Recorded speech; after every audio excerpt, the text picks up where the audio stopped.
नमस्कार विद्यार्थी मित्रांनो, मी प्राध्यापक पी.बी. गोळे, मराठा विद्याप्रसारक समाजाचे गुरुवर्य मामासाहेब दांडेकर कला, भगवंतराव वाजे वाणिज्य आणि विज्ञान महाविद्यालय Sinnar, advance accounting and taxation, MCom second semester third, chapter 2 audit of limited company. मागील लेक्चरमध्ये आपण ऑडिट रिपोर्ट म्हणजे काय, त्याचे definitions, contents of audit report याचा अभ्यास केला. या लेक्चरमध्ये audit report with special reference to CARO 2003. CARO means company auditors report order. कारोचा अर्थ company auditors report order. The central government has issued CARO 2003 under Section 2274A of Companies Act. It has come into effect from 1st July 2003. It will be applied to chip fund company, nidhi company, manufacturing company or mutual benefit company, finance company, investment company, processing company, service company and trading company. CARO specifies matter for inclusion of audit report.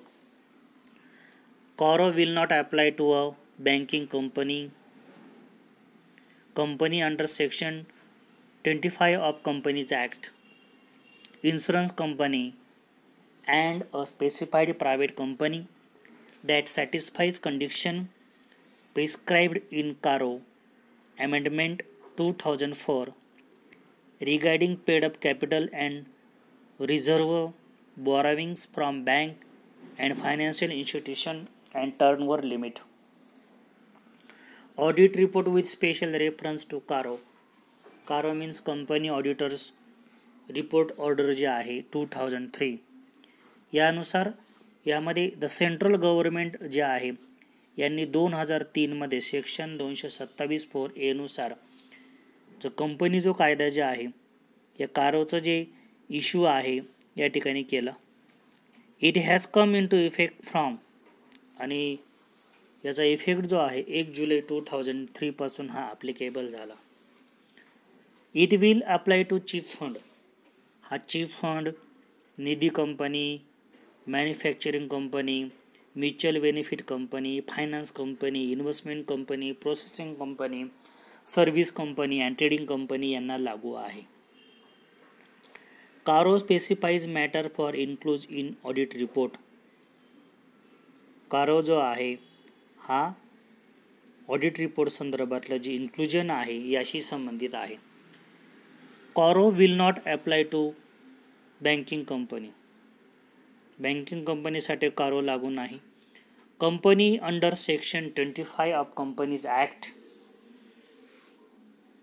ज्या section 25 company ॲक्टनुसार ज्या कंपन्या आहेत त्याचबरोबर insurance company and a specified private company the satisfaction condition prescribe in CARO Amendment 2004 regarding paid up capital and reserve borrowing from bank and financial institution and turnover limit.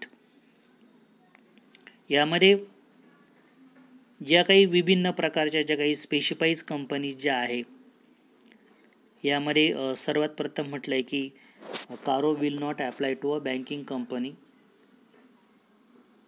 त्याचबरोबर company under section 24 companies act यानुसार insurance company and specified private company that satisfies condition prescribed in CARO. ज्यांनी जे काही satisfied ज्या condition prescribe केलेल्या आहे अमेंडमेंटनुसार 2004 नुसार regarding paid up capital and reserve borrowing from bank and financial institution and turnover limit यांच्यासाठी हा जो ॲक्ट जो आहे हा लागू नाही. नेक्स्ट आहे background. The manufacturer and other companies under report order 1988 was it used till 2003.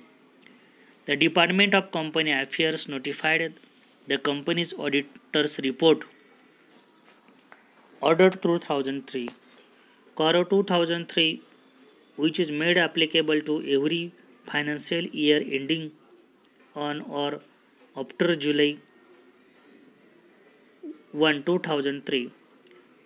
This CARO 2003 has been brought with a view to bringing better transparency, effective corporate governance, more disclosure, better protection of investors and depositors or lenders, and delete or correct certain anomalous provision of the macro 1988. यामध्ये कॉरोचा जो background आहे, the manufacturing and other company या अगोदर audit रिपोर्टचा ऑर्डरचा वापर करत होत्या. 1988 पर्यंत याचा वापर केला जायचा. 2003 पासून the department of company affairs notified the companies order 2003 2003 जे ऑर्डर जे आहे याचा वापर यामध्ये करायला लागला.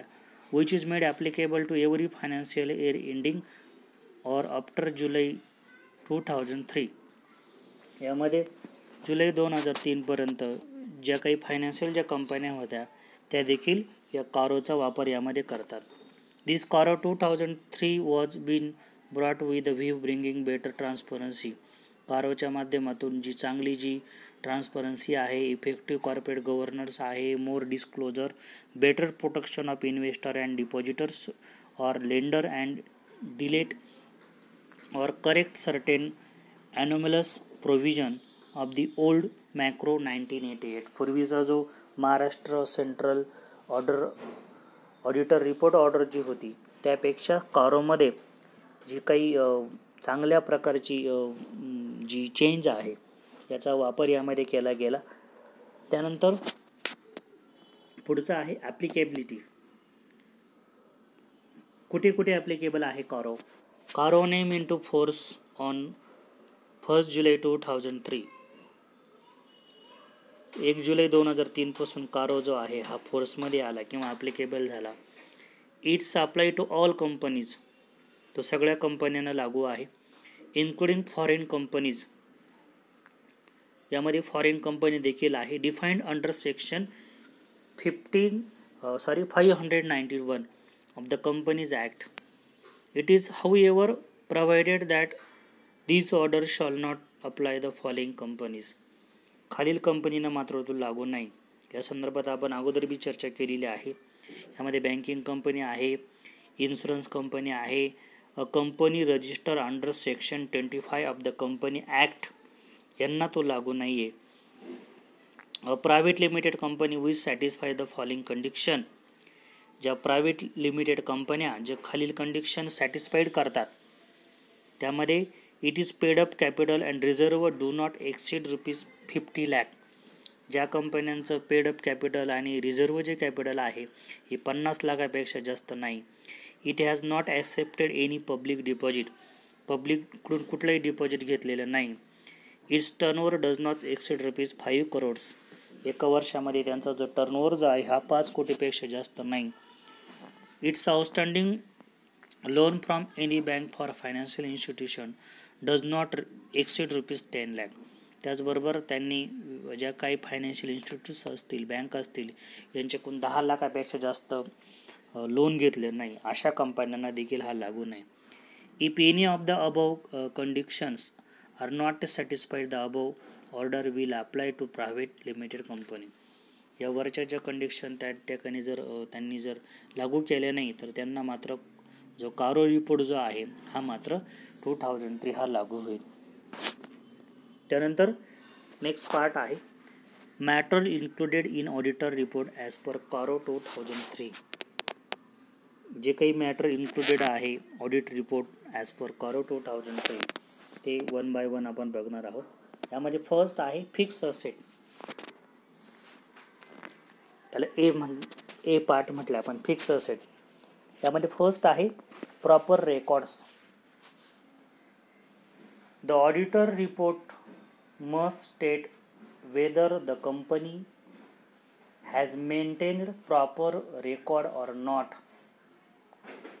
The auditor has to state whether the company has shown full particular including quantitative details and situation of fixed asset. The record should contain full particular about the fixed asset as follows. यामध्ये ज्या fix assets आहे या संदर्भातील जे proper record आहे यामध्ये the auditor report must state whether the company has maintain proper record or not. Company आपल्या जे काही विभिन्न प्रकारचे रिपोर्ट आहे याचं प्रॉपर रेकॉर्ड ठेवते की नाही. The auditor has to state whether the company has show full particular including quantitative detail situation of fix asset. त्याचबरोबर जे काही असेटच्या संदर्भामध्ये जे क्वांटिटिव्ह जे डिटेल्स आहे हे ठेवले जातात की नाही. The record should content full particular about the fix asset as follows. या विभिन्न प्रकारच्या ज्या काही असेट्स आहेत या संदर्भातील जे रेकॉर्ड जे आहे हे ठेवलं जाते की नाही या संदर्भातील खालील असेट त्यामध्ये येतात, खालील वर्णन त्यामध्ये येतं. डिस्क्रिप्शन फॉर इझी आयडेंटिफिकेशन, सहजपणे ओळख होईल असं description. Classification, situation, original cost, year of purchase, detail of depreciation of tangible assets, amortization of intangible asset, quality, details of revaluation, details of improvement provision and reservable thereof. Second, physical verification. He has to specify in his report whether the fixed assets have been physically verified by the management at reasonable interval. He has to state whether there are any material discrepancies observed on such verification. If these are such discrepancies, he has to state whether the same have been properly dealt with the books of account. Third one, sales of substantial part of fixed asset. The auditor must state if substantial part of fixed asset have been disposed of during the year and whether it has affected the going concern. Next आहे inventories बी. Inventories मध्ये first physical verification. He has to state whether physical verification of inventory has been conducted at reasonable interval by the management. Physical जे verification आहे इन्व्हेंटरीचं यामध्ये केलं पाहिजे. It has to state whether physical verification of inventory has been conducted at reasonable interval by the management. Second, advocacy of physical verification procedure. He has to specify whether the procedure for physical verification of inventory are adequate in relation to the size of the company and the nature of its business. If it is not so, the independents are to be reported. Next one, proper records. The auditor has to state whether the company is maintaining proper record of inventory. For one, rectification of material discrepancies. He must state whether the material discrepancies if any notified or physical verification have been properly dealt with in the books of account. See next, loan to from director and interested parties. Names and amounts involved. The auditor has to state in his report whether the company has granted or taken any loan to from companies, from or other parties concerned in the register maintained under section 301 of the Act. If so, the must given the number of parties and the amounts involved in the satisfaction. Second, terms and condition of loans. He has to specify whether the rate of interest and other terms and condition of loan taken or given by the company are prima facie prejudicial of the interested of the company. Next one, internal control. He has to specify in his report that this is an internal control procedure commensurate with the size of the company and the natural business for the following transaction. First, purchase of inventory and fixed asset. Second, sales of goods and services. He also has to state whether there is a continuing failure to correct major weakness in internal control. E. Public deposit. If the company has accepted deposit from public, he has to specify whether it has complied with the relevant provision of the Companies Act directed issued by RBI.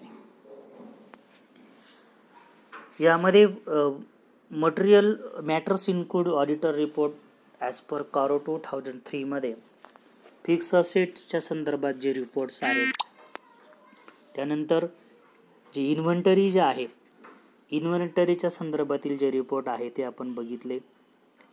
त्यानंतर loan to from director and interested parties त्या संदर्भातील report आपण बघितले. त्यानंतर internal control inventory जे आहे त्या संदर्भात आपण बघितला. तर पब्लिक रिपोर्ट जो इश्यू करावा लागतो त्या संदर्भातील माहिती आपण या ठिकाणी घेतली. यानंतर जो पार्ट आहे तो आपण नेक्स्ट लेक्चरला कंटिन्यू करणार आहोत. धन्यवाद.